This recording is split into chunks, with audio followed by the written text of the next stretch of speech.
Mga kontrobersiyang kinaharap ng People's Initiative para itulak ang charter change, nagsalita na ang People's Initiative for Reform and Modernization Action o PIRMA na hindi sila nanunuhol ng pera kapalit ng mga pirma ng publiko. Ito'y kasunod ng mga alegasyon na ginagamit umano ang ilang programa ng gobyerno para maliin ang makuhang pirma ng mga Pilipino. Si Criza Lopez para sa detalye ng balita. Mariing pinasinungalingan ng People's Initiative for Reform and Modernization Action o PIRMA ang mga naunang balita tungkol sa mga panunuhol sa mga Pilipino upang makakuha ng kanilang pirma.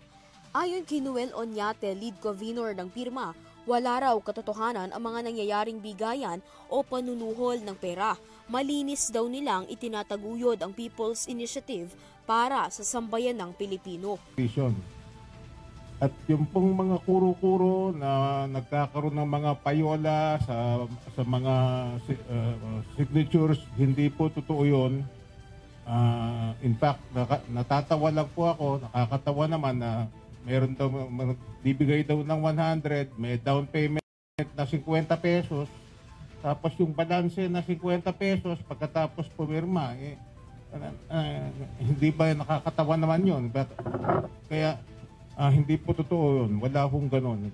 Kami po ay nataguyod namin ang People's Initiative dahil yan po ang gusto ng ating mga sambayan ng Pilipinas. Matatandaan na isa ang Assistance to Individual in Crisis Situation o AICS ng Department of Social Welfare and Development at Department of Health ang nasangkot sa pamamigay ng pera upang mahikayat ang mga Pilipino na magbigay ng kanilang signature, bagay na itinanggi ni Secretary Rex Gatchalian.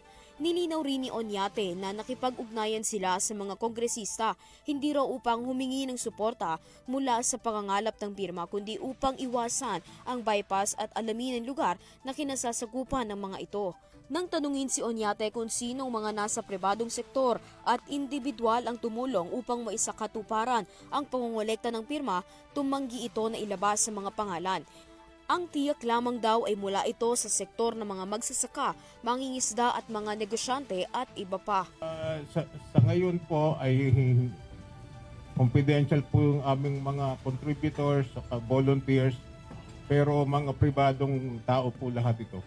Sa kabila naman ng mga report ng umano'y pagbibigay ng pera, kumpiyansa ang pinuno ng pirma na batid ng mga nagbigay ng kanilang signature kung saan gagamitin ang pirma na kinukolekta ng mga proponents.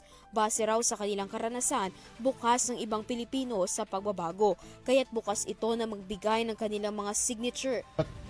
Basically, ito ay pagbabago ng ating mga batas para sa ikabubuti ninyo, of the voters, ay they welcome change. Any change is always palatable to the D&E market. Kaya masigasig silang pumipirma sa aming panukala kasi para sa kanila ang pagbabago ay ikabubuti nila. Naniniwala ang grupong pirma na may malaking pangangailangan na maamyendahan ng economic provision sa 1987 Constitution.